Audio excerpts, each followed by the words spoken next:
Hoy comenzamos con la unidad 5, que es el de las de efectos de las cargas móviles. eh, y tocamos parte, o sea, ampliamos lo que ustedes ya vieron en estructuras uno, que es línea de influencia. O cómo tratar las cargas móviles a través de la herramienta o línea de influencia. Entonces, como objetivo general, tenemos estudiar el efecto que producen las cargas móviles sobre las estructuras lineales. Eso de superficiales eh, tendría que ver con piso plano, pero piso plano encarando para un sistema de emparrillado, cuando por medio de emparrillado se calculan losas. Eh, con el con piso plano es posible hacer eso. Es más, muchos software utilizan eso como para el diseño de losas. Eh, Utilizan exactamente los mismos, o sea, el mismo elemento barra con los mismos grados de libertad que nosotros utilizamos y la misma hipótesis, por ejemplo, de que no tiene deformación axial.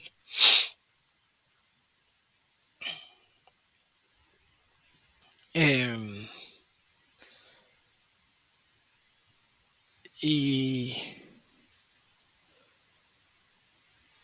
y a través de eso se puede estudiar la línea de influencia, que sería una superficie de influencia ya,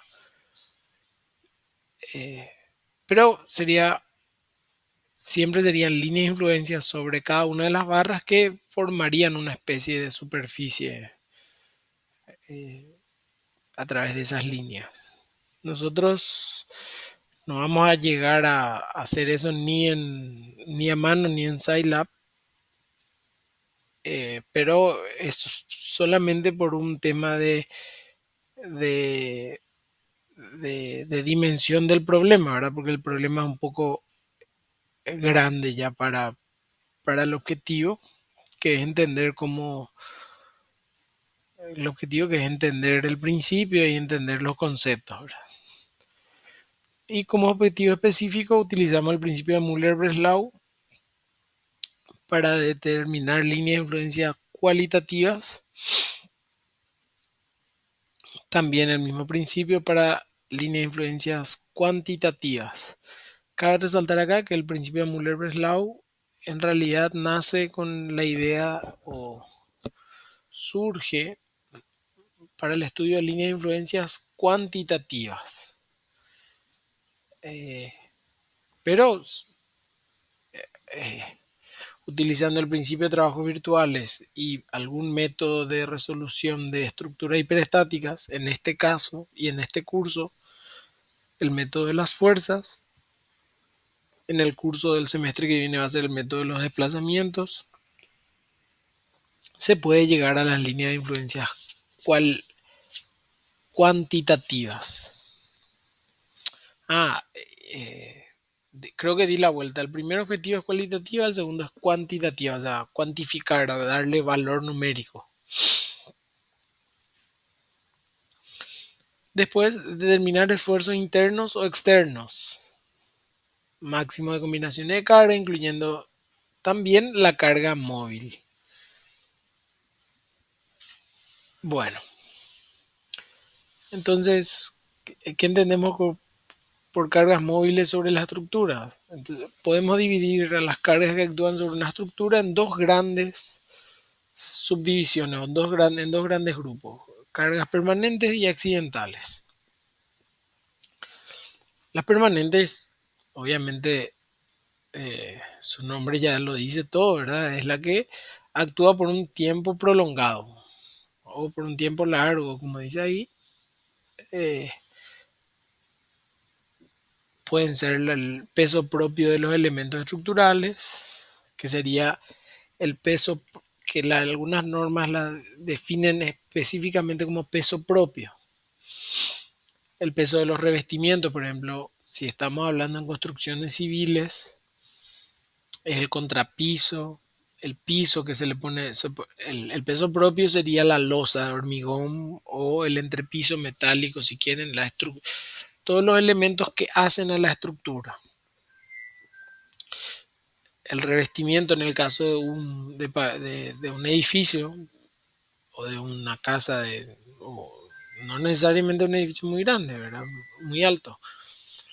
Puede ser el contrapiso que se hace antes del piso, el piso que se coloca, el peso de eso, los elementos de relleno y de cierre, las mamposterías que se ponen, o los vidrios, o las mamparas, todo eso hacen el peso propio, o sea, hacen a cargas permanentes. Las normas suelen dividir en lo que corresponde específicamente al, a esto, al peso propio de los elementos estructurales, y le llama peso propio. ¿Sí? Dentro de las cargas permanentes, al peso propio de los elementos estructurales, peso propio. Al peso de revestimientos, elementos de relleno, se le llama carga muerta. ¿Por qué? Porque es una carga sobreimpuesta, pero que generalmente no es estructural. Estructural en el sentido estructural de la estructura macro. Por ejemplo, el marco de una puerta es estructural para la abertura de la puerta, pero no es estructural para todo el edificio. Entonces eso sería una carga muerta para la estructura, para el esqueleto. ¿Sí? Entonces se tratan de cargas eh, en donde las posiciones y valores son conocidos e invariables. Invariables es un término invariable en un periodo de tiempo largo. Sí, puede ser, eso es relativo, ¿verdad? Pero por ejemplo, llega un momento uno demuele una pared y genera otra y bueno, igual sigue siendo carga permanente esa mampostería, pero la idea es que, o lo normal es que cuando uno realiza la fabricación o construcción de estos elementos, se mantengan ahí por un cierto tiempo.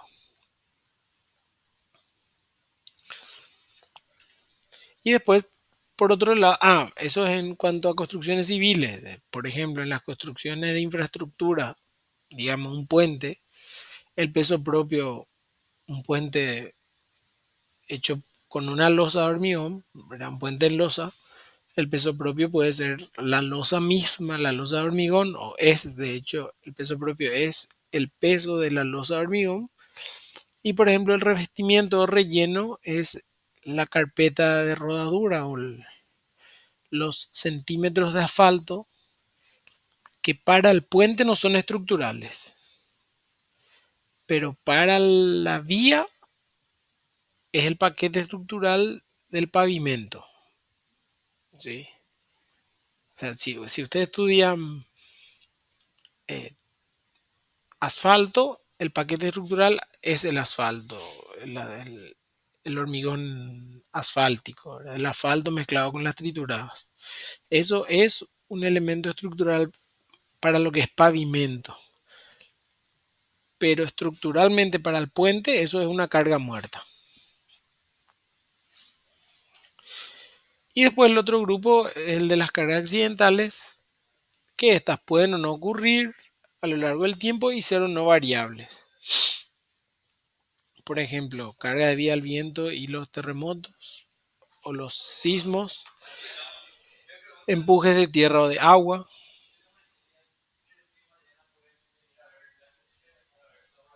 impactos laterales o verticales que puedan sufrir las estructuras, carga de uso en edificios o en viviendas. ¿Qué es la carga de uso? Somos nosotros que que, que utilizamos, los edificios, ¿verdad? Las personas, los mobiliarios, hacen todo parte de esta carga de uso en edificios. Entre los mobiliarios, por eso es móvil, porque se va moviendo, hay veces que los mobiliarios se tratan como cargas, o sea, que pueden parecer que son cargas permanentes porque se conoce la posición, pero igual se tratan siempre como cargas accidentales. En mi cabeza específicamente estoy pensando, por ejemplo, eh, en estantes de una biblioteca, por ejemplo. Son cargas accidentales, si bien están bien definidos dónde van, se las trata como cargas accidentales porque podemos estimar del peso de la carga, pero tranquilamente pero es muy variable, ¿verdad? Es bastante variable. Eso cuando ustedes den alguna normativa para diseño de elementos estructurales, sea madera, metal, hormigón, que son las tres que van a ver en la carrera, van a ir viendo los coeficientes de seguridad que se aplican de forma distinta a las cargas permanentes y distinta a las cargas accidentales. Se las trata diferentes por la naturaleza misma de las cargas. Y después tenemos las cargas móviles dentro de estas cargas accidentales, que es la que nos trae hoy. Si bien todas estas anteriores son cargas accidentales, generalmente se las define muy bien y se las trata muy bien hasta como hemos tratado hoy con las cargas. O sea, podemos saber cuánto valen o los valores extremos. No necesariamente saber cuánto vale específicamente, pero saber cuánto es el máximo posible y ponemos eso como máximo posible y entonces estamos a favor de la seguridad para el diseño estructural. Pero las cargas móviles, que verían a ser los vehículos, por ejemplo, los autos, camiones, sobre vigas o sobre puentes grúa, eh, son cargas que no sabemos, o sea, podemos saber el peso máximo que tiene o el valor máximo que tiene de carga, pero puede estar recorriendo toda la estructura. Entonces estas tienen un tratamiento especial. Y acá abajo dice eso, para análisis estructural las cargas accidentales se toman con valores conocidos en posiciones y valores, excepto las cargas móviles, porque estas podemos saber el valor que tienen, pero la posición puede variar y eso afecta de forma importante a los esfuerzos internos de la estructura y los desplazamientos.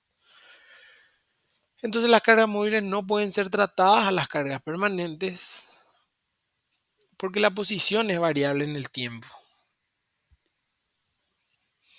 Entonces, simplificando simplificando el léxico, se las suele llamar de vehículos. Por ejemplo, este vehículo pueden ser desde motocicletas hasta camiones que circulan en un puente. Puede ser aquí vemos el ferrocarril, ¿sí? Puede ser un ferrocarril sobre un puente. Pueden ser este elemento de aquí es un vehículo sobre este puente grúa, ¿sí? Este de aquí es un puente grúa, es una viga, esto es un tinglado industrial, eh, donde acá tenemos dos vigas carrileras porque es el carril por el cual circula este puente grúa. Y entonces acá tenemos dos análisis dos elementos. Tenemos esta viga de acá. Esta viga, que es una viga hiperestática, porque es una viga que tiene varios apoyos. En cada una de las columnas tiene un apoyo, ¿verdad? Varios apoyos. Aquí arriba hay una viga con dos ruedas que se mueve. Y esto recibe una carga P. El valor de esta carga P, que es, en realidad son dos cargas P. Dos cargas P. Así. Ahora, el valor de esta carga P nosotros no sabemos porque esa a su vez es la reacción horizontal de esta viga de 25 toneladas de carga máxima, que es una que aguanta hasta 25 toneladas de carga P, que también se mueve a su vez. Entonces, para hacer el análisis de esta bigota, de la cual se engancha esta bobina, hay que hacer uso de línea de influencia. ¿Por qué? Porque no sabemos dónde va a estar. Para el momento máximo está, porque es isostática muy fácil, ustedes vieron ya línea de influencia de isostáticas. Para el momento flector o para el diseño de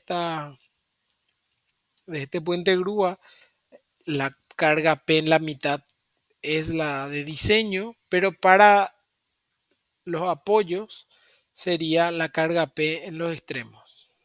Los apoyos que el diseño de los elementos que soportan esa viga. Esta reacción R, producida por esta bigota, sobre la viga carrilera, es la que tengo que traer acá y analizar con la R y después ver otra vez. Para el diseño de esta viga carrilera, tengo que ver la posición máxima para cortantes, flectores y demás. Desplazamiento. Entonces, este es un ejercicio bastante simple, pero eh, muy utilizado de línea de influencia. Y después, por ejemplo, podemos tener esta grúa también, donde acá tenemos el, el gancho y esto puede desplazarse en todo el brazo de esta grúa. Y acá tenemos un montón de elementos entre diagonales. Esta es una cercha o una celosía espacial, ¿verdad? Porque puede ser triangular, de sección triangular o cuadrada, con cruces. Es una celosía espacial donde tenemos diagonales, montantes, cordones superiores e inferiores. Y dependiendo de dónde está la carga, yo puedo decir, la carga acá en el extremo, P me produce el máximo momento aquí en la unión. Eso es cierto. ¿Por qué? Porque este es el momento, es el mayor momento. Pero capaz una de estas diagonales va a ser máxima cuando la carga P esté aquí, en este punto. ¿Y cómo puedo saber? No hay forma si no fuese por el uso de línea de influencia. Y uno va a decir, pero ¿y para qué va a estar la carga P en este punto? Y lo que pasa es que como la carga máxima de uso de esta grúa puede recorrer todo este brazo, pues yo tengo que asegurar que todos los elementos estructurales de esta grúa aguanten o soporten la carga P ubicada en cualquiera de los puntos del brazo. Entonces ahí se hace uso de línea de influencia. Entonces, antes de pasar a tratar líneas de influencia, vamos a algunas definiciones porque línea por definición es una sucesión continua de puntos. Puede ser recta o curva, continua o discontinua. O sea, cuando hablamos de línea, por qué puse esta definición? Porque a veces decimos línea de influencia y al alumno cree que siempre sí o sí va a tener que ser una línea. Primero, luego, una línea recta. No, no necesariamente la línea de influencia es formada por líneas rectas. Entiendo que en estructuras isostáticas la mayoría de las líneas de influencia que hacían, en realidad todas, estaban formadas por líneas rectas. Pero eso es porque les permití, porque, porque es una propiedad de, de las estructuras isostáticas. En hiperestática ya no es así. Eh, entonces, ¿por qué se le define algunos? ¿Por qué no es curva de influencia, verdad? No, porque sigue siendo una línea. La definición de línea, por ejemplo, cuando uno va en la ruta y la simbología de esa, de la línea discontinua, uno justamente dice una línea discontinua. La línea no es línea recta, o sea, al decir línea no estamos cerrándonos a que sea línea recta, ni tampoco a que sea continua. Por eso puede tener quiebres y saltos. Otra es línea de influencia ahora. Línea ya sabemos, sucesión de puntos. Continua o discontinua, recta por recta o curva. Influencia. Poder de una persona o cosa para determinar o alterar la forma o pensar o actuar de algo. Efecto o consecuencia del cambio que produce una cosa en otra. Entonces, es el poder que tiene la fuerza sobre una sección en particular. Y entonces, de ahí, de la unión de eso, tenemos la línea de influencia que es, tenemos que, para hablar de línea de influencia, tenemos que hablar de un efecto. ¿Efecto a qué me refiero? Podemos hablar de un momento flector, podemos hablar de una cortante, podemos hablar de una reacción, podemos hablar de un desplazamiento en específico en un punto, o sea, de un desplazamiento, puede ser una rotación, una traslación, puede ser una normal, puede ser un torsor, eso es efecto. Entonces, la línea de influencia siempre tiene que estar casada o tiene que ser de algún efecto de esto. En alguna sección, o sea, para que podamos definir la línea de influencia, tenemos que definir línea de influencia de algún efecto en una sección. ¿Qué quiere decir en una sección? En una posición determinada, en un punto determinado de la estructura. Y ahí recién podemos definir lo que es línea de influencia. Ahí recién está completa. ¿Y qué es? Entonces, la línea de influencia de un defecto en una sección es una curva o una línea también podría ser, cuya ordenada en un punto P cualquiera proporciona al valor del efecto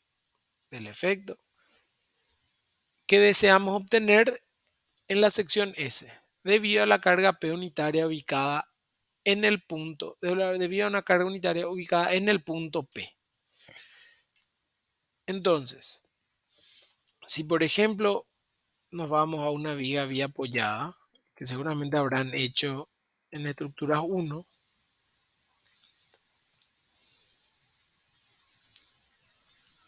¿sí? Una viga vía apoyada, y queremos, por definición, la línea de influencia se obtiene para una carga P unitaria.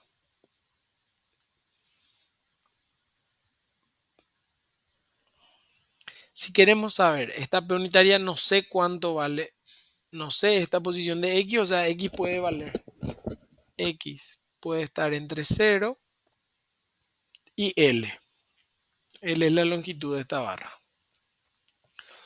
Si yo quiero saber el momento, este es el punto 1, el punto 2, digamos que el punto 3 es el punto central. Entonces, si yo quiero saber el momento flector máximo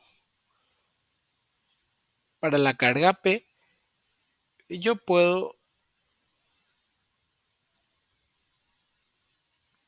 estudiar la línea de influencia del momento en 3, que sería algo así, ¿verdad? Sería algo así. No es el diagrama del momento flector, ¿eh? Le parece, pero no es. Ahí.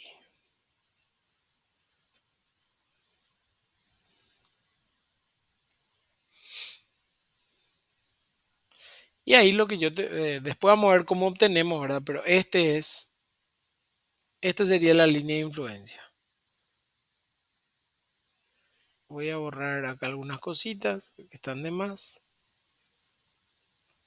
Voy a poner en otro color la línea de influencia. Voy a poner en verde. Esta sería la línea de influencia, ¿sí? La línea verde. ¿Qué significa la línea verde? Significa, esta es la línea de influencia del momento flector en el punto 3. Fíjense, línea de influencia de un efecto en un punto. Línea de influencia de un efecto en un punto o en una sección.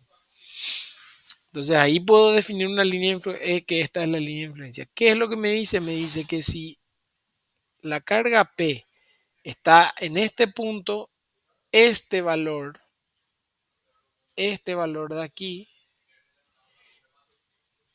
es el flector que está actuando aquí en 3 cuando P está actuando aquí. Ahora, si la carga P está en este punto, entonces el momento flector en 3 siempre es en 3, va a ser este valor.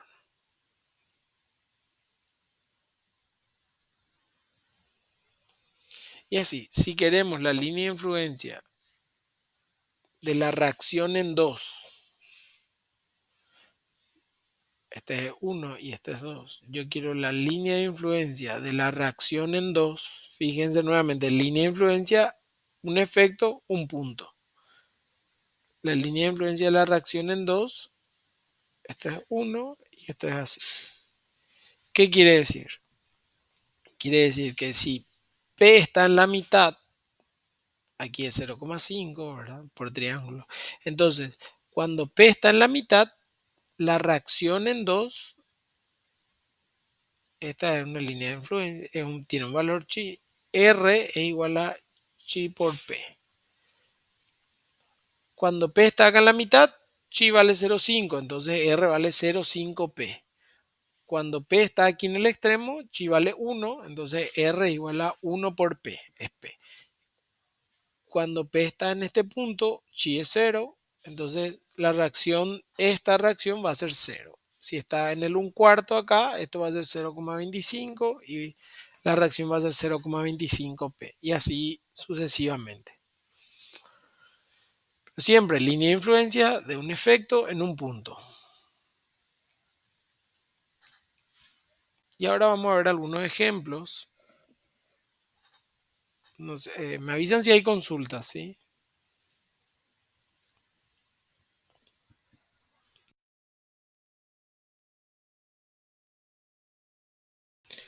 Bueno, vuelvo a grabar. Entonces, si por ejemplo, esto de ejemplo, acá ya tenemos una estructura hiperestática de grado 1.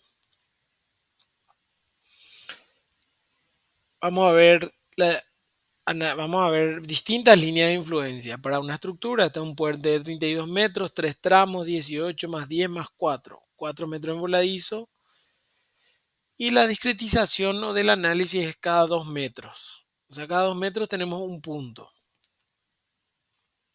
¿Sí?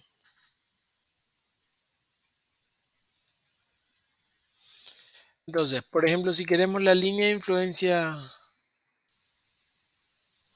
si queremos la línea de influencia, vamos, acá va a estar trazado directamente, ¿no? La línea de influencia del momento flector en 7, acá está el 7,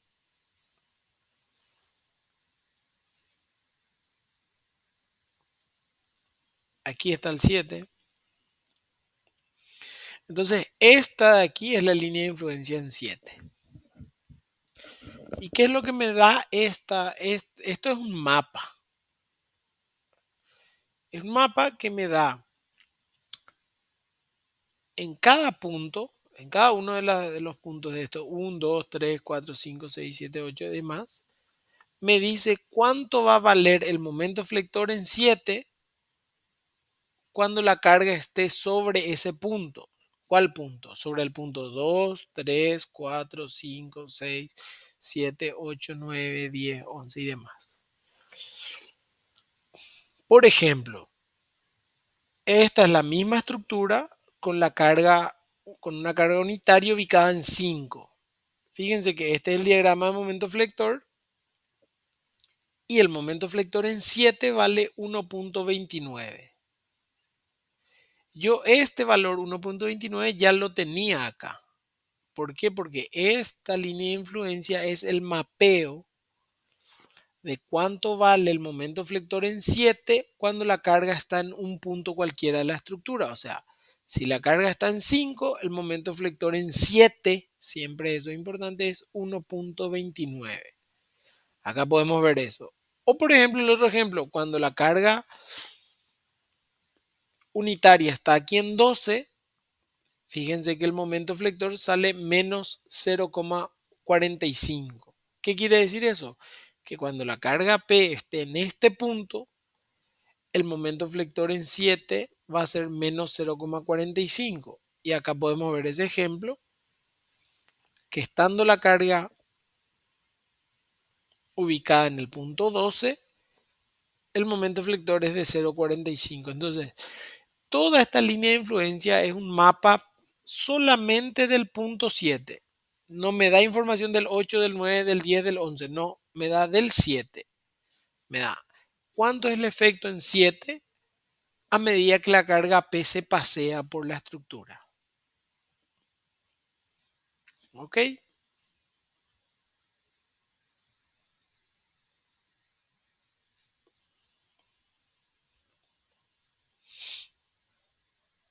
Creo que esto es lo mismo.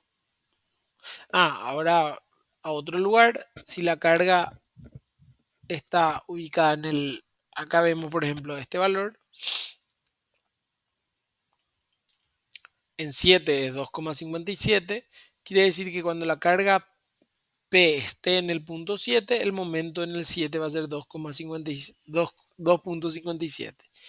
Y este valor de la línea de influencia me dice que cuando la carga P esté en el extremo del voladizo, el momento flector en 7 va a ser 0,47, lo que podemos ver acá. No me dice que eso va a ser el máximo, eso pasa por otro análisis, me da la línea de influencia del momento flector en 7, me da mapeado sobre la estructura cuánto es el valor del momento en 7 a medida que una carga unitaria se pasea sobre la estructura. Lo mismo es, por ejemplo, para este caso que es el cortante, esta es la línea de influencia del cortante en 12, esta de acá. Esta es la línea de influencia del cortante en 12. Entonces, si volvemos a poner la carga en 5, me dice el cortante en 12 es 0,20. Acá vemos el ejemplo, el cortante está la carga unitaria está en 5 y el cortante en 12 es 0,20. Este punto de acá me dice que cuando la carga unitaria esté en 13, el cortante va a ser 0,46. El cortante en 12. Cuando la carga unitaria está en 13, el cortante en 12 va a ser 0,46. Efectivamente, cuando la carga está en 7, si dibujamos el diagrama de cortante, el cortante en 12 es 0,46. Y acá tenemos un salto en la línea de influencia. Les dije que pueden tener saltos. Cuando la carga unitaria esté en 12, hay dos valores, menos 0,33, 0,66. ¿Y eso por qué? Porque cuando la carga P está en 12, efectivamente hay dos valores de cortante. Un valor a la derecha y otro a la izquierda. ¿Sí? Ahí tenemos 0,66 y 0,33. Acá tenemos cuando la carga esté ubicada en el extremo del voladizo, nos dice el cortante va a ser 0,47. Y acá tenemos el diagrama de cortante para esa posición de carga y tenemos 0,47. Entonces la línea de influencia es un mapa de las cargas. Hasta ahí el concepto de línea de influencia que ustedes, esto es algo repetido, ya vieron en estructuras 1. ¿Consultas hasta acá?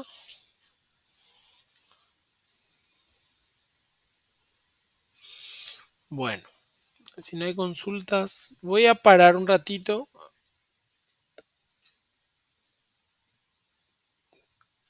Creo que ahí ven la pizarra. ¿Sí? Bueno, el principio de Müller-Breslau es la verdad que es bastante sencillo, o sea, se entiende muy bien en estructuras isostáticas y tiene mucho que ver con principio de trabajo virtual, ¿verdad? Es, si yo tengo esta carga P aplicada en un punto cualquiera, ¿sí?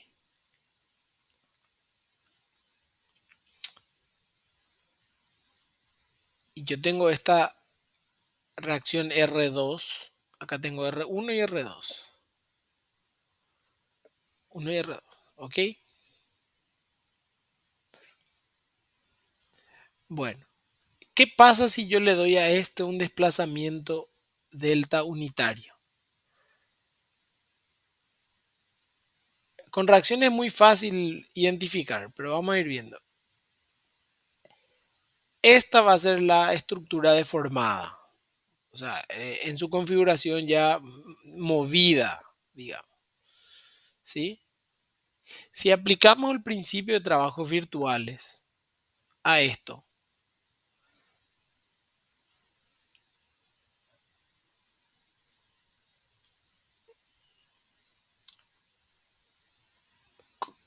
¿cómo quedaría la ecuación del principio de trabajos virtuales? Eh, el trabajo interno es cero. ¿Por qué? Porque no, vamos a suponer isostática, no necesitamos que la estructura se deforme todavía. El trabajo externo.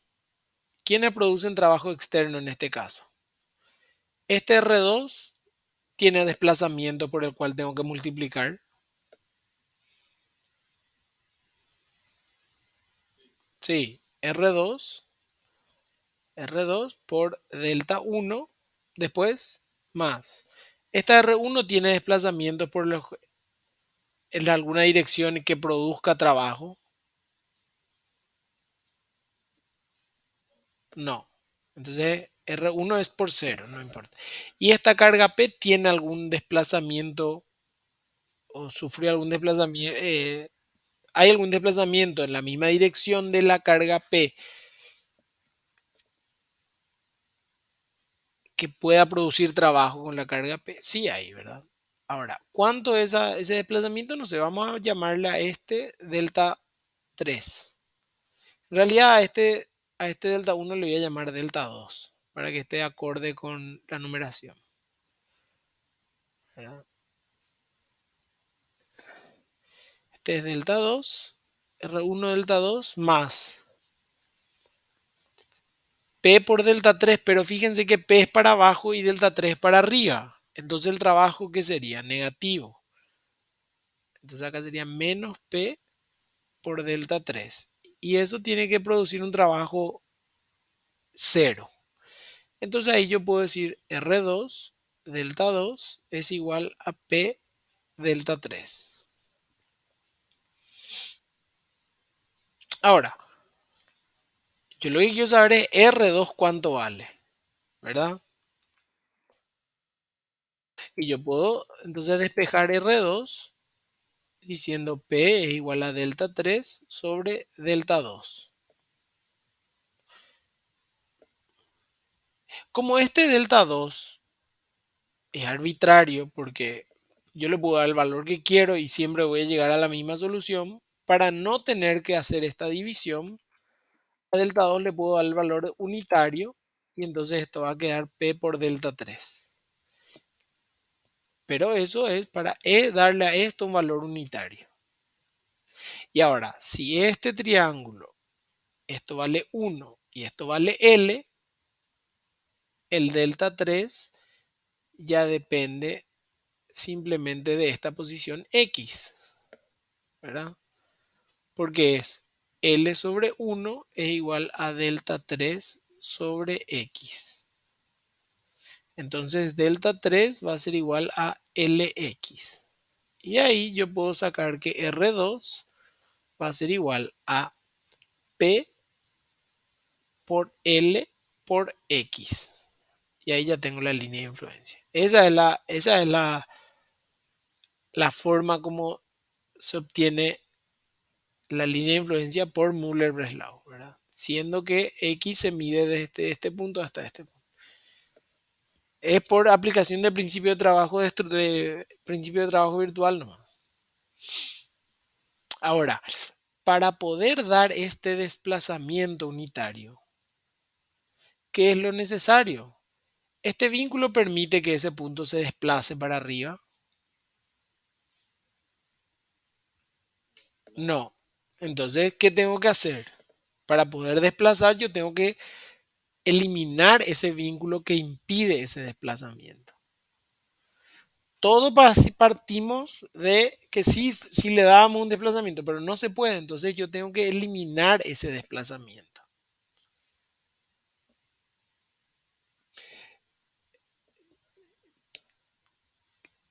Ahora, eso mismo, sí, ¿está mal?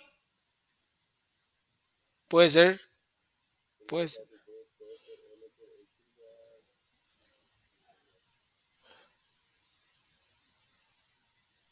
A ver un poco.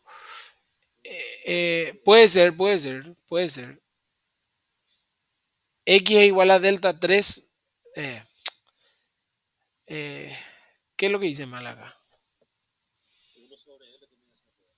L, L, acá.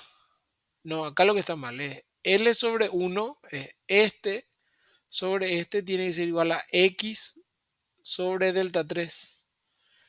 Entonces delta 3 tiene que ser X sobre L. Así. Gracias. Acá tiene que ser X sobre L. Ahí está. Cuando X vale 0, R tiene que valer 0. Cuando X vale L, R tiene que valer P. Muchas gracias. Tenés razón. Bueno, vamos ahora. Es la misma idea de que esta, solamente que aplicado ya a otras cosas. Por ejemplo, al del momento flector. Para el momento flector, ¿qué es lo que hacían?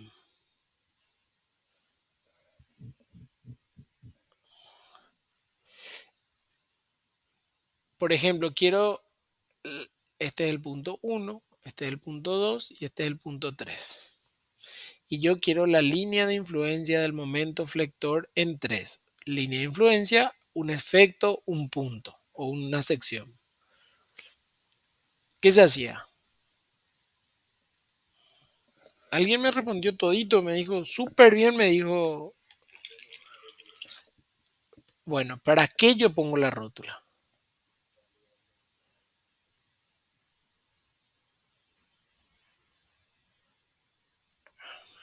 Para poder darle el desplazamiento, para poder dar este desplazamiento unitario. ¿Ese desplazamiento necesita ser unitario? No, no necesita ser unitario. Ahora, ese desplazamiento va a ir en el denominador, así como fue esto acá, porque yo voy a hacer momento por desplazamiento más P por desplazamiento va a ser igual a 0. Si este valor no es 1, yo tengo que saber cuánto le doy. Entonces lo más fácil es darle el valor unitario. Por facilidad nomás se le da valor unitario. Bueno, entonces, ¿qué hacían acá?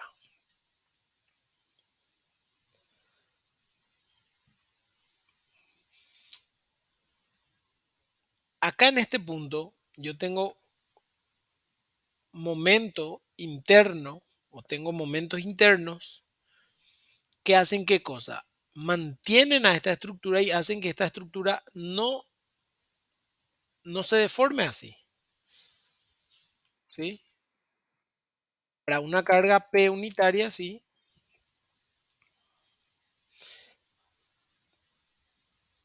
eh, esta estructura quiere hacer esto, ¿verdad? Quiere ir para abajo, así. Entonces acá tienen que aparecer momentos que eviten que eso suceda. Para una carga aquí, ustedes saben que el diagrama de momento flector sería de este tipo, entonces acá tendríamos momentos positivos.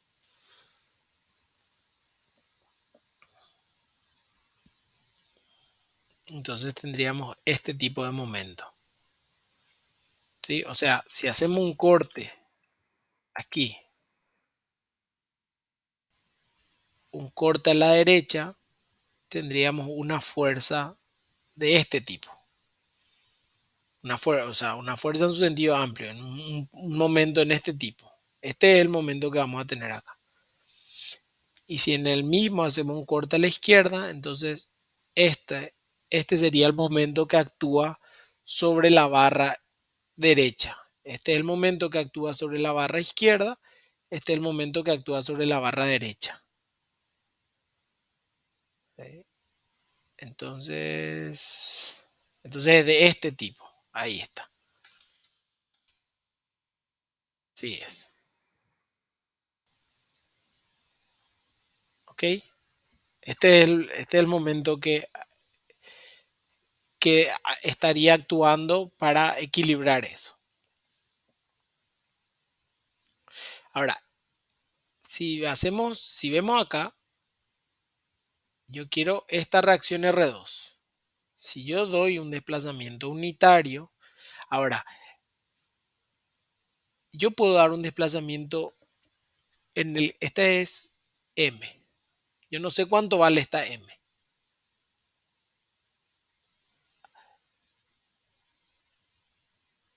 Yo le hago desplazar este un valor. Voy a llamarle a este M izquierda y a este valor M derecha. ¿Ok? Pero M izquierda es igual a M derecha es igual a M. Todos son M, pero voy a separar en dos para entender mejor. M izquierda. Entonces, M izquierda, cuando esto se deforma así, produce un trabajo. La barra, la barra estaba horizontal y rotó este valor, θ1. Entonces, M izquierda por θ1 produce un trabajo. M izquierda es antihorario, φ1 es horario, entonces esto va a ser negativo. M derecha, por su parte,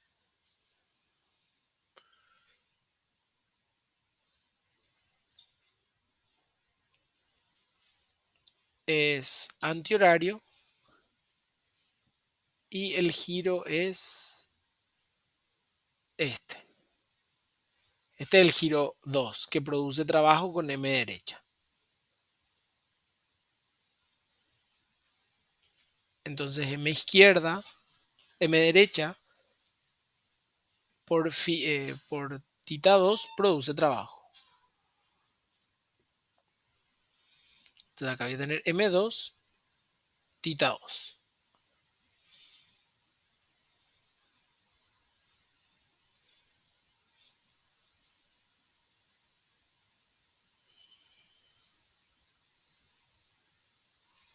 Ah, acá este signo es lo que puse mal. Este tiene que ser, este viene acá. Era ahí.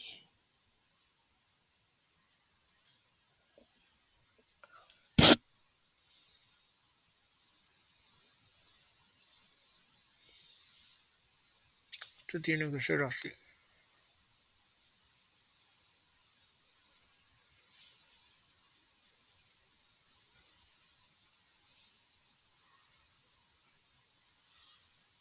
Ah,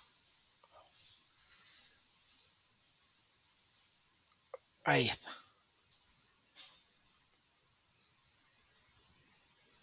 Está bien.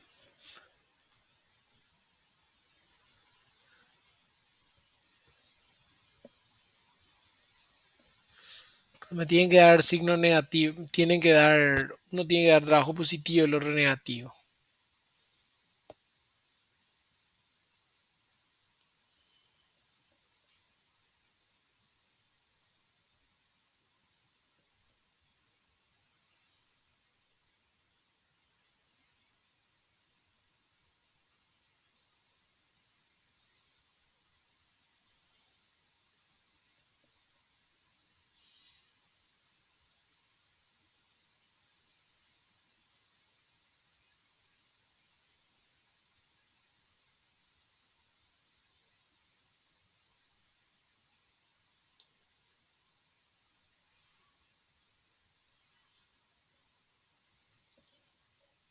Mm, ¿qué es lo que dicen mal acá?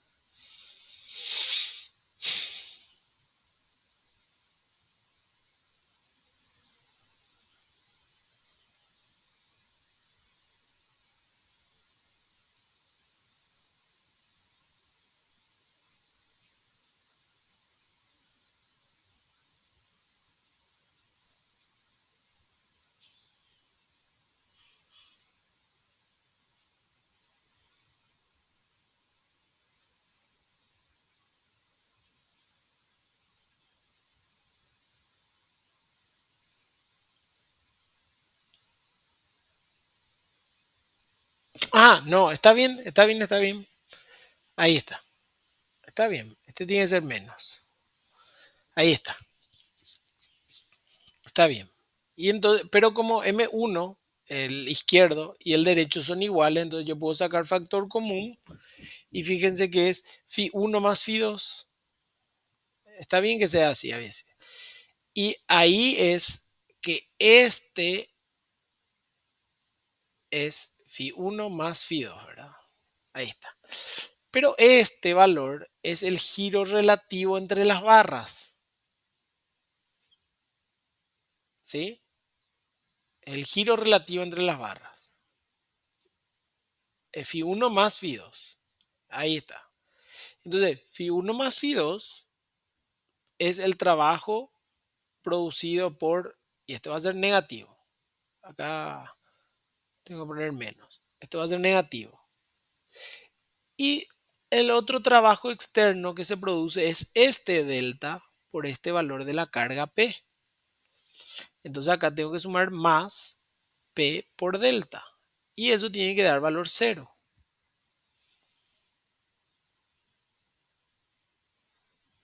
¿Ok? Entonces, si yo lo que quiero es M, paso al otro miembro y despejo, entonces M va a ser igual a P por delta sobre Φ1 más Φ2.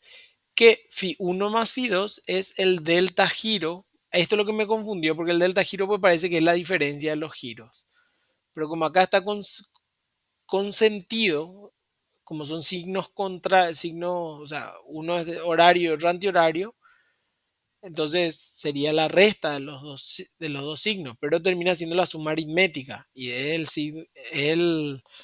el giro relativo entre las dos barras. Entonces por eso a este giro, ustedes, a esto, todo esto valía uno, ¿verdad?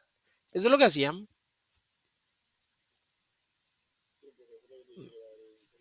El relativo, claro, pero lo que pasa es que me salía pues suma y relativo para veces que es la resta, pero como acá yo estoy trabajando vectorialmente es la suma.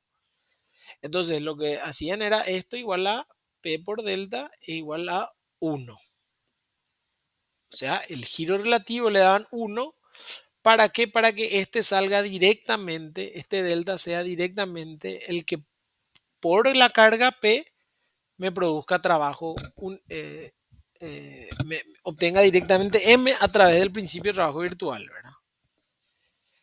Ahora, ¿este valor necesariamente tiene que ser uno? No, no necesita ser uno. Esto sí pueden darle pues, 0,5, no hay problema. Ahora, acá entonces tienen que dividir entre 0,5.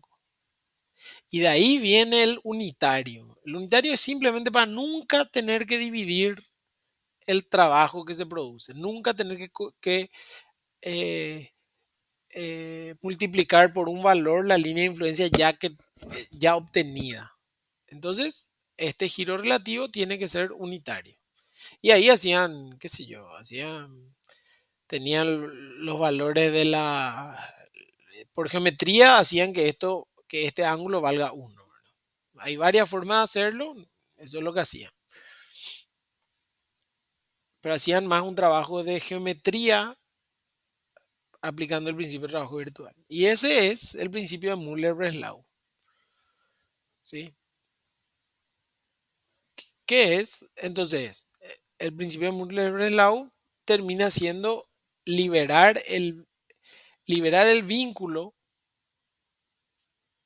¿Qué vínculo? El que produce trabajo con el efecto que yo quiero obtener. Por ejemplo, si yo quiero la reacción, entonces tengo que eliminar el vínculo de esa reacción. Si quiero el momento flector, tengo que poner una rótula. ¿Por qué? Porque con una rótula elimino los momentos internos que producen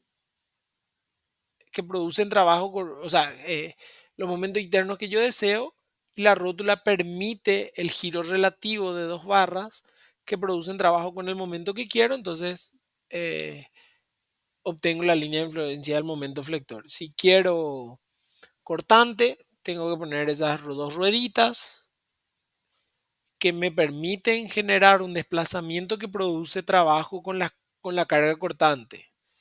Y así con la normal y con lo que quieran, ¿verdad? Eso es en cuanto a línea de influencia cualitativa, cuantitativa, sacar el valor. Ahora, vamos a suponer que tenemos una viga. Ahora vamos a ver la idea cualitativa, cualitativa de calidad, sin tener en cuenta el valor numérico, pero eh, ver nomás cómo se comporta. Por ejemplo, tenemos esta viga de 3 tramos y yo quiero saber el momento en este punto. La car yo puedo tener varias hipótesis de carga. O sea, o la carga puede estar toda en el primer tramo. Este es un tipo de carga. Un segundo tipo de carga puede estar en el primer tramo y en el segundo tramo. Otro tipo de carga puede estar en el primer tramo, en el tercer tramo. Otro tipo de carga puede estar solo en el tramo 2, 4. Y por simetría, las demás. Bueno, díganme cuál de los 4 casos de carga, de este caso 1, 2, 3 y 4, va a producir el momento límite en este segmento, en esta sección verde. Momento límite quiere decir un momento máximo. Todas las cargas son iguales, las luces son iguales. ¿Sí? No, no, no me tienen que dar el valor, me tienen que decir nomás, yo creo que tal carga va a producir el momento extremo. Un momento extremo es un momento ya para diseñar, ¿verdad? El caso más desfavorable.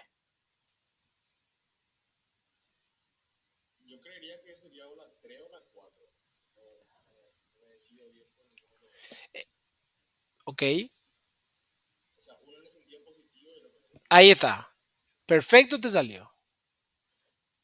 Perfecto. Si nos vamos con la deformada, que es lo que ahora eh, creo que el concepto está bastante claro.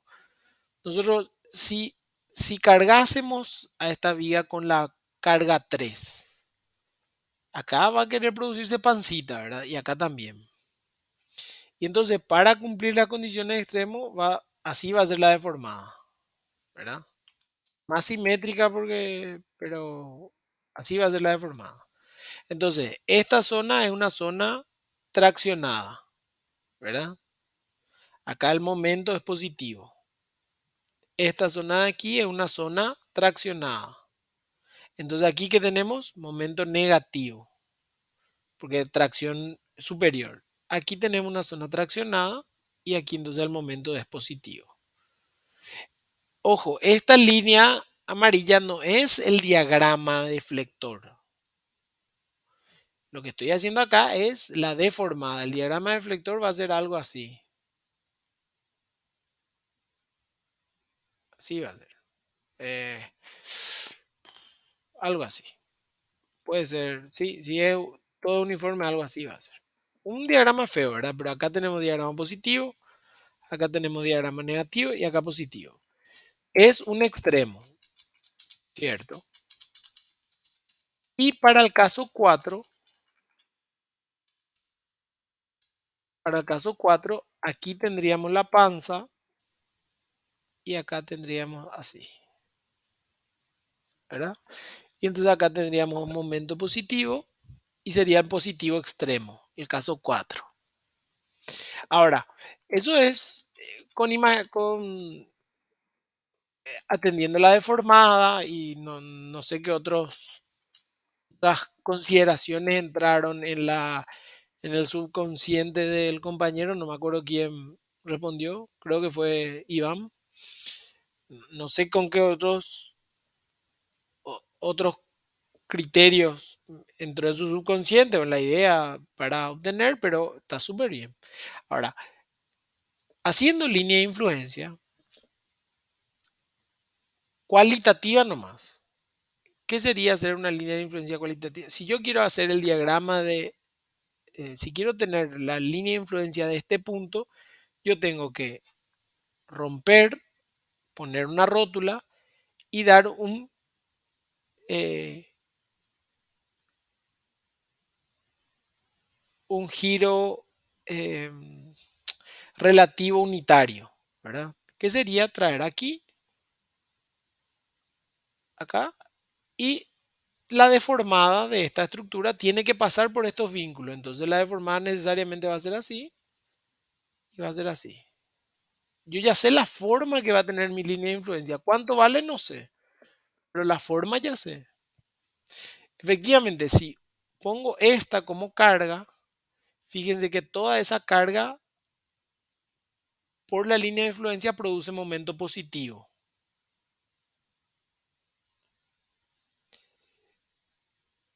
Y si trabajo con la hipótesis 3, estas dos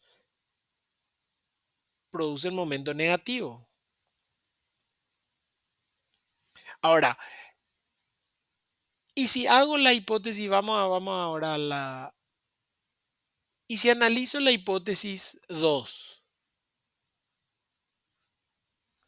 esta va a producir momento positivo, pero esta va a contrarrestar ese momento positivo con algo, no importa cuánto, pero de acá yo voy a sacar un cierto valor negativo, de acá voy a sacar un cierto valor positivo. La suma de estos dos va a ser menor que este verde positivo. Entonces, esta combinación va a producir menor momento flector que solamente o sea, esta disposición de carga o la disposición de carga 2 va a producir menor momento positivo en este punto que la disposición de carga en su forma número 4. Y eso yo no necesité hacer un análisis numérico, o sea, no necesité sacar todos los números para saber eso. Solamente haciendo un análisis cualitativo de línea de influencia con los conceptos que ustedes ya tienen de Müller-Breslau, ¿verdad? Romper el vínculo y darle un desplazamiento unitario. Ahora, ese unitario ahora puede ser cualquier número. Para hacer este análisis cualitativo no se necesita hacer un, o sea, no necesita hacer un análisis eh, cuantitativo exacto. Vamos a hacer otro y después seguimos ya con nuestra clase, ¿verdad? ¿Cuál de las disposiciones de carga produciría máximo de reacción R2? Este es el punto 1, 2, 3 y 4. Esta es muy fácil.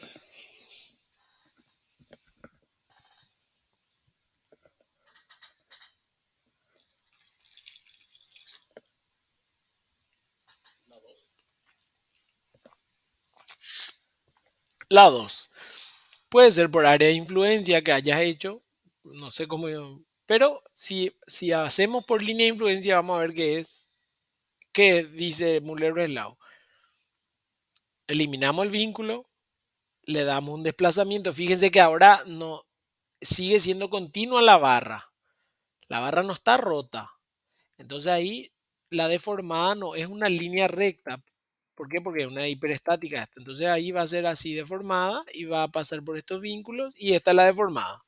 Obviamente, toda esta área, si está cargada, afecta a dos. Cuando yo cargue esta parte, ¿qué va a pasar en dos? Voy a tener reacciones negativas. O sea, va a querer, si yo considero esto como reacción positiva, voy a tener que anclar esa parte. ¿Me están siguiendo? ¿Se está entendiendo? ¿Sí? Esto es para hacer análisis cualitativo nomás. Cuando ustedes ven hormigón 1, para el cálculo de los esfuerzos en losas, los profesores le van a decir, bueno, van a hacer varias hipótesis. Todo el peso propio para vigas, cuando hagan vigas continuas, van a considerar el peso propio cargado en toda la viga, ¿sí? Y la sobrecarga van a hacer,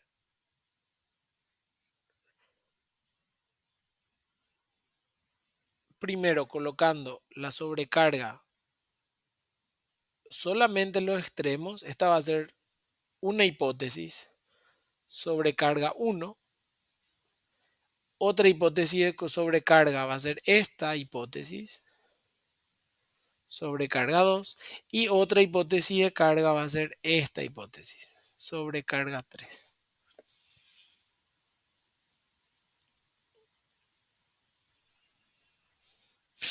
¿De dónde viene esta idea? Y viene de línea de influencia. Claro que el peso propio no puede ser considerado como una carga, porque el peso propio siempre existe para toda la vida, pero la sobrecarga no se sabe.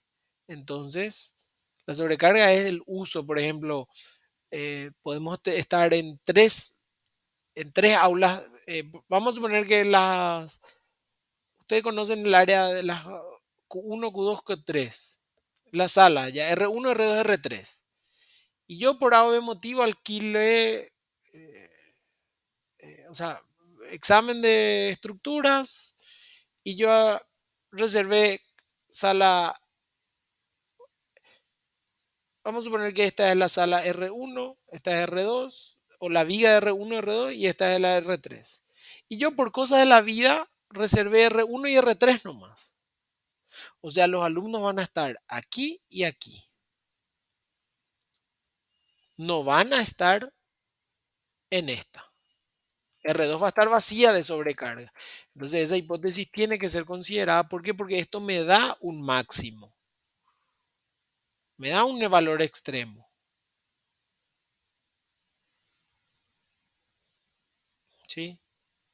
Entonces, y eso se puede saber, a veces el extremo es de máximo momento flector, a veces el extremo es de máxima reacción, a veces es de otra máxima reacción. En este caso creo que sería de acá, porque si yo le doy desplazamiento unitario a este, voy a pasar por acá y ahí. ¿Ven? La máxima reacción de este extremo se va a dar cuando la sobrecarga esté aquí y aquí a la vez. ¿Por qué? Porque esos dos suman al valor de la reacción en 1.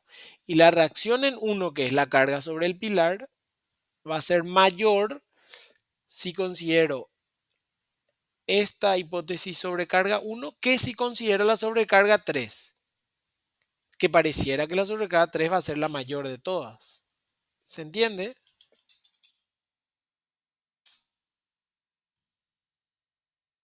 Bueno, claro, por cómo la línea de influencia distribuye. Ahora voy a mostrar el ejemplo cuantitativamente, ¿verdad? Pero vamos a hacer con ejemplos. No es que vamos a calcular la línea de influencia. Acá una viga, dos vigas, tres vigas. Sí, sí, sí. Una carga puede alivianarle, eh, una disposición de carga le puede alivianar tranquilamente. Por eso es importante, eh,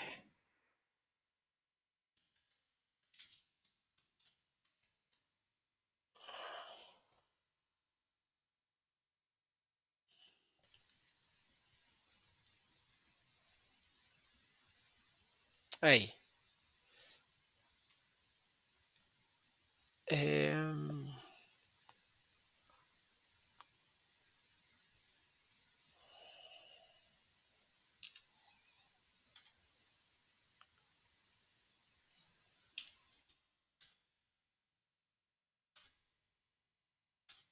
Ahí está. Vamos a ver,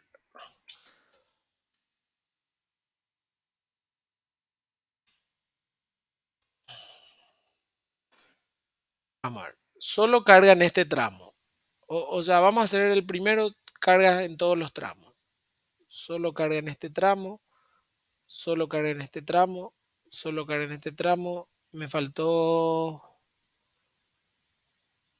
faltaron varios. No voy a poner todas las posibles porque no son necesarias,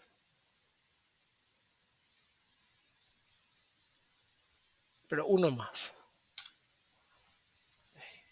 Eh, tuc, tuc, tuc. Falta acá y falta esto. Ahí está.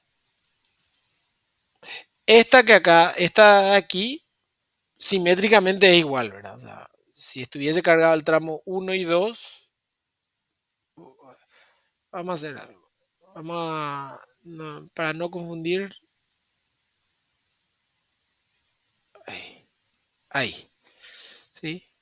Bueno, voy a pedirle el diagrama de momento flector. Ahí tenemos el diagrama de momento flector.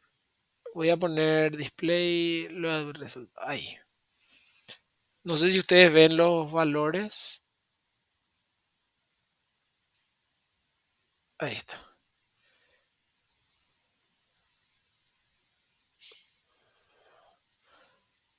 Ahí.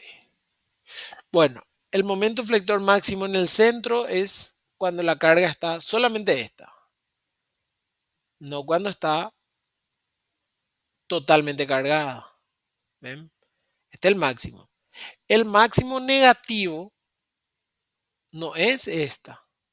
Fíjense, acá es 16. Es este, acá es 18, 7. Si nos vamos a la clase, al alquiler R1, R2 y R3, ¿verdad? Para dar clase. Una cosa es si alquilaba todas las aulas, pero si alquilaba solo dos y la otra quedaba vacía, me a- digamos, producían mayor momento negativo en las vigas. ¿Sí? Eso es cuanto a flector.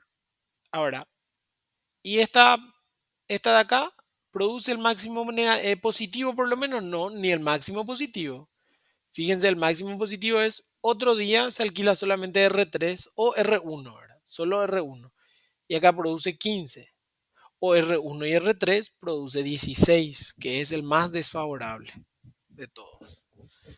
Entonces, el mayor momento positivo en los extremos en esta combinación, el mayor momento negativo es en esta y el mayor momento positivo en el tramo intermedio es esta. ¿Ven? Pero eso todo se puede sacar con línea de influencia cualitativa. Eso en cuanto a flector. Si ahora nos vamos a reacción, voy a achicar esto, voy a poner así. Aquí tenemos la máxima reacción vertical en el punto de la izquierda. Fíjense, acá es 16, acá es 17 y acá es 18, que es el caso que les dije acá. R1 es máximo cuando tenemos la carga aquí y aquí. Me pueden decir, bueno, pero entre 16 y 18 no es nada. Bueno, pero eso es una cuestión de cuánto yo le di acá de carga y cuántos metros le di, ¿verdad?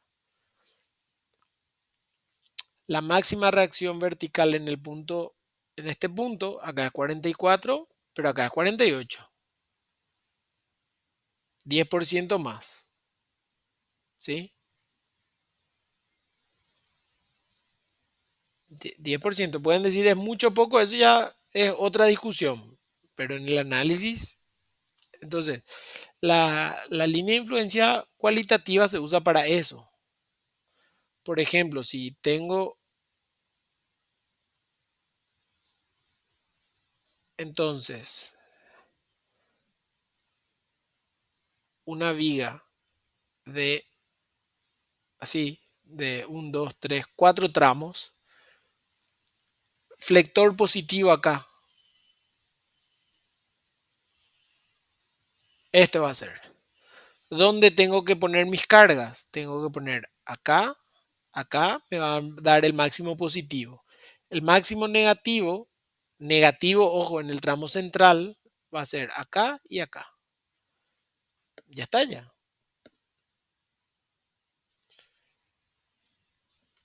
La misma viga de 4 tramos. Máxima reacción en este punto.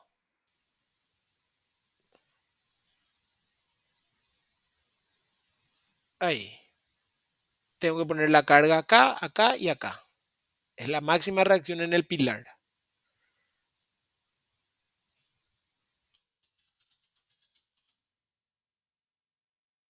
Máxima reacción de este.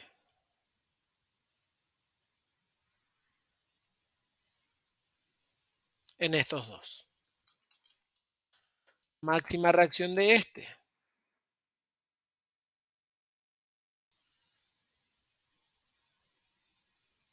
Acá, acá, no. Acá y acá. Ahí está.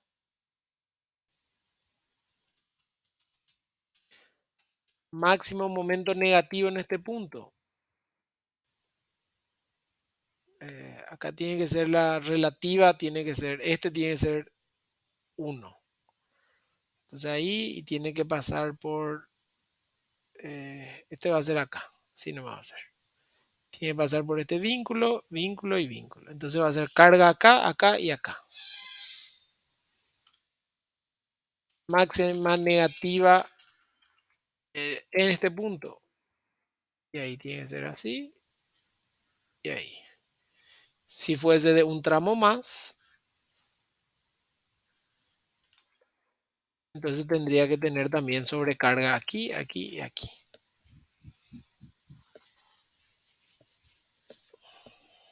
¿Ok? Bueno, vamos a seguir entonces nuestro análisis y a ver dónde nos quedamos. Acá. Bueno, entonces el principio de Müller-Breslau es eso, la deformada de una estructura debida a la imposición de desplazamiento unitario, traslación, rotación absoluta, rotación relativa, dependiendo de lo que yo quiero, dependiendo del efecto que quiero obtener. Y cuando le doy una traslación, cuando el efecto es una carga lineal, por ejemplo, una reacción. ¿Cuánto es rotación absoluta? Cuando es un momento flector. ¿Cuánto es rotación relativa? No. Cuando es rotación absoluta es cuando, por ejemplo, quiero en un empotramiento. Cuando la rotación absoluta, ¿con quién la rotación absoluta produce trabajo? Con un momento puntual. ¿Cuándo tengo un momento puntual? Cuando tengo un empotramiento. Ah, bueno, ahí entonces.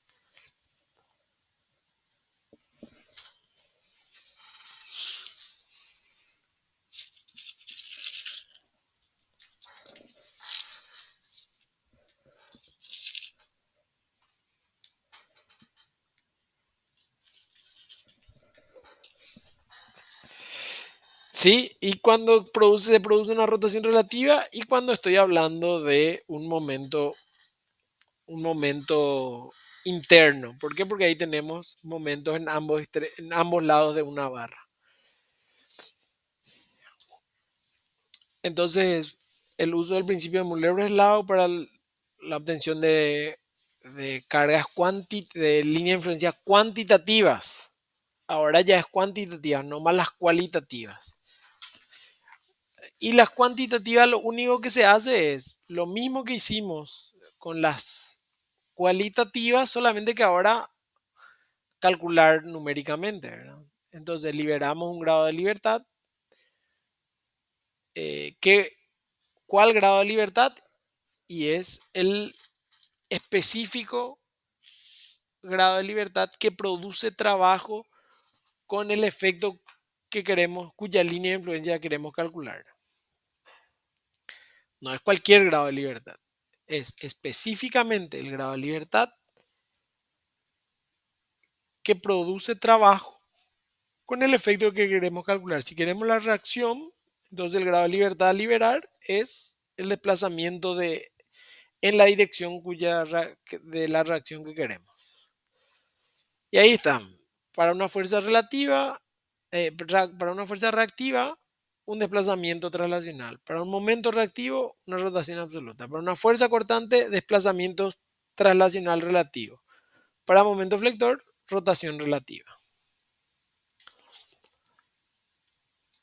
Y tenemos que obtener para esa nueva estructura, tenemos que obtener la deformada de esa estructura. Ya, pero la deformada en forma cuantitativa, el valor de las deformadas. Y entonces vamos a hacer uso del principio de trabajos virtuales con el teorema de reducción, porque se acuerda que vimos la semana pasada el teorema de reducción para el cálculo de desplazamiento en estructura. Ahora nosotros tenemos que calcular el desplazamiento de estructuras hiperestáticas.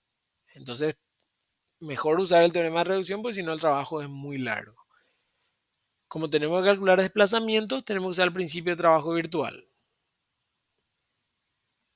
Y como tenemos que calcular una estructura hiperestática, tenemos que usar el método de la fuerza en este curso. En el siguiente vamos a usar el método de los desplazamientos.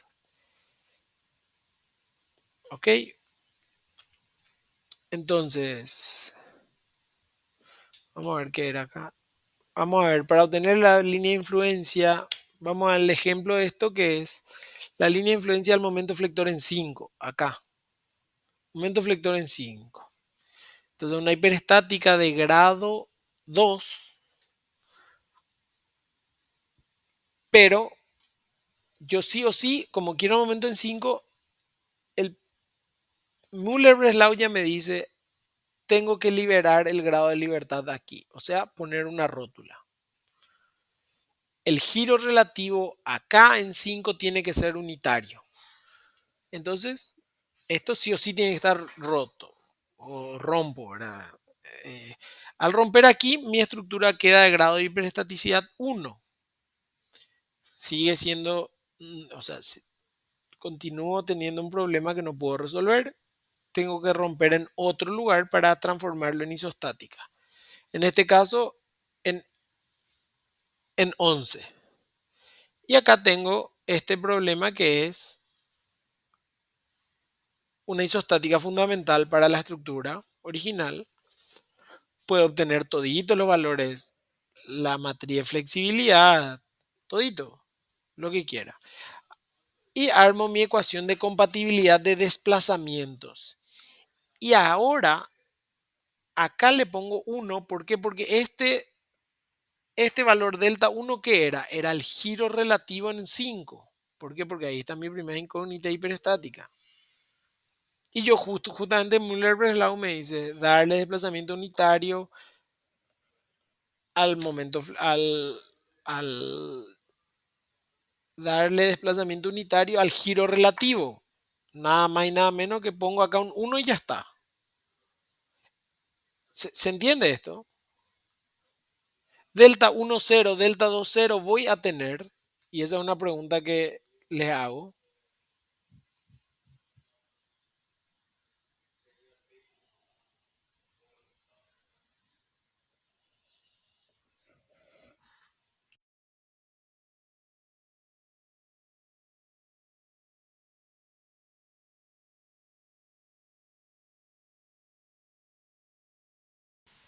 Bueno, les hago de otra forma. Delta 1, 0 y delta 2, 0, ¿qué eran en el cálculo de estructura hiperestática?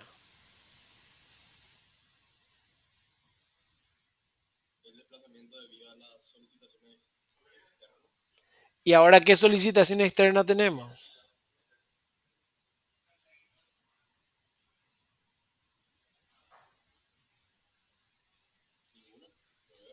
No hay. Cuando ustedes calculaban acá línea de influencia, ojo, nosotros estamos recién trazando el naranjado, no estamos trabajando con la P, solo estamos trazando la línea de influencia. Cuando ustedes obtenían esta línea anaranjada y hacían por geometría, ¿a ustedes les importaba la carga que iba a tener la estructura? ¿O aquí? No. ¿Por qué? Porque la carga no importa. La carga importa recién después de obtener la línea de influencia. Asimismo acá, delta 1, 0 y delta 2, 0 son siempre ceros. ¿Por qué no? Porque yo estoy haciendo cálculo de línea de influencia. Con la línea de influencia después voy a trabajar con las cargas móviles. Pero a la hora de calcular la línea de influencia, delta 1, 0 y delta 2, 0, como son las solicitudes externas, siempre quedan 0. La matriz de flexibilidad, si la obtengo con x1 y x2. Y entonces, en realidad, el cálculo de línea de influencia en esta parte es mucho más sencillo que cálculo de una hiperestática. Entonces ahí tenemos el estado 1, el estado 2, delta 1, 1, delta 1, 2, delta 2, 1, delta 2, 2, matriz de flexibilidad, mis desplazamientos iniciales y obtengo x1 y x2. Y acá está mi diagrama.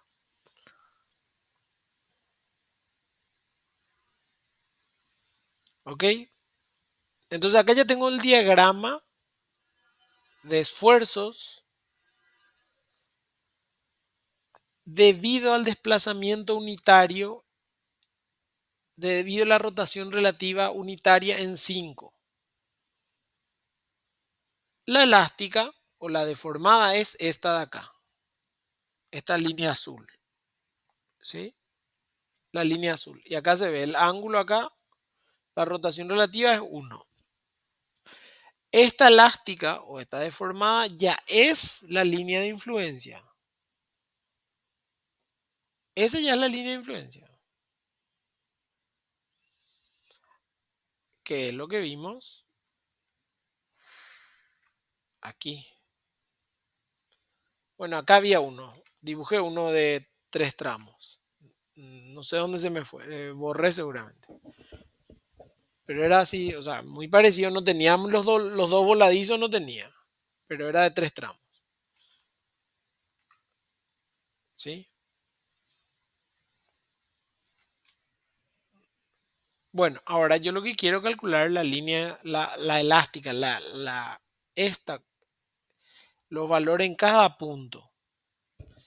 ¿Y cómo yo calculaba qué es la elástica? Es el desplazamiento en cada punto. Y yo ya sé calcular desplazamiento. ¿Cómo calculo el desplazamiento vertical del punto 3 si tengo los esfuerzos internos? A ver, ¿cómo puedo calcular el desplazamiento en 3? Con el principio de trabajo virtual. ¿Qué quiere decir? Le pongo una carga P unitaria en 3, calculo los esfuerzos e integro con estos esfuerzos. Pero además puedo aplicar el principio de reducción que esa carga unitaria P aplico a una isostática nomás. A una isostática fundamental. No necesito aplicar a esta hiperestática. Y entonces ahí es que utilizamos el principio de trabajo virtual con el principio, con el teorema de reducción. Y para obtener el desplazamiento, o sea, y ahí entendemos por qué en esta ecuación, en estas integrales, o sea, en nuestras tablas integrales, por qué tenemos estos momentos x prima, x prima variable. ¿Por qué tenemos eso? Porque ahora vamos a trabajar con cargas variables. O sea, eh, con puntos no definidos a lo largo de las barras.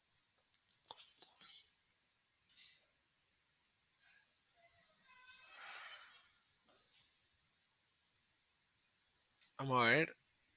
Por ejemplo, Si yo quiero el desplazamiento del punto uno, cargo acá, tengo el diagrama, integro con esto y ya tengo N1. O sea, el desplazamiento del punto uno tengo. Después, del punto 2 va a ser cero.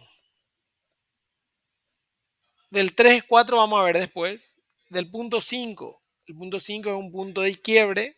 Necesito calcular el desplazamiento. Este es su diagrama.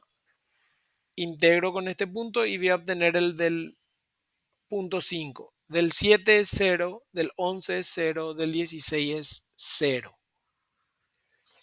Yo con esos puntos yo ya voy a obtener este desplazamiento. Fíjense acá, menos 44,9. Este. Con este N5 es 1,72. Ya obtengo este 1,72. Solamente que ahí, ¿qué obtuve? Obtuve esta línea recta roja acá. Recto. Después, pero ahora estamos en hiperestática. Mi línea de influencia ya no es más una línea recta. Voy a tener que hacer también esta desviación, o sea, esta curva, digamos, la deformación a lo largo de la barra. Y para eso, eh, lo que tengo que hacer es colocar una carga P en un punto,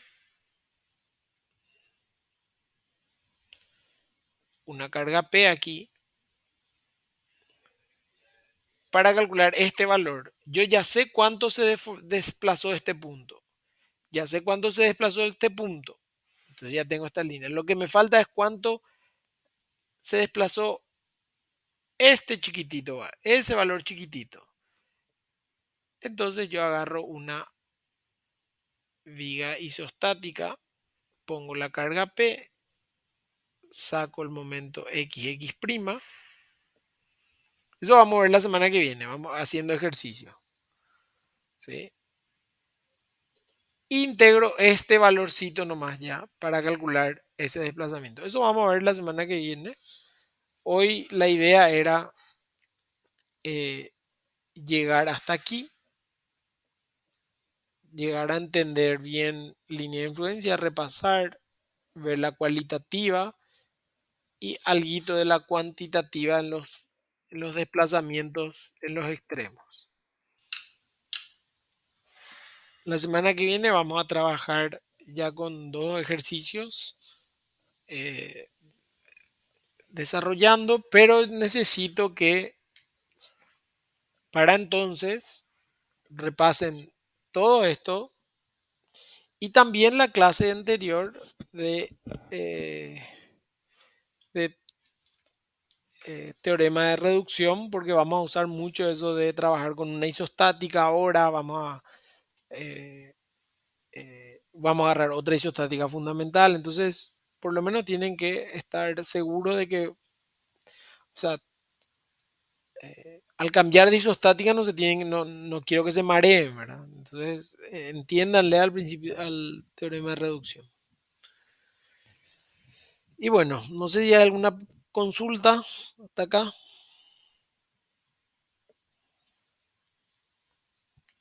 Entonces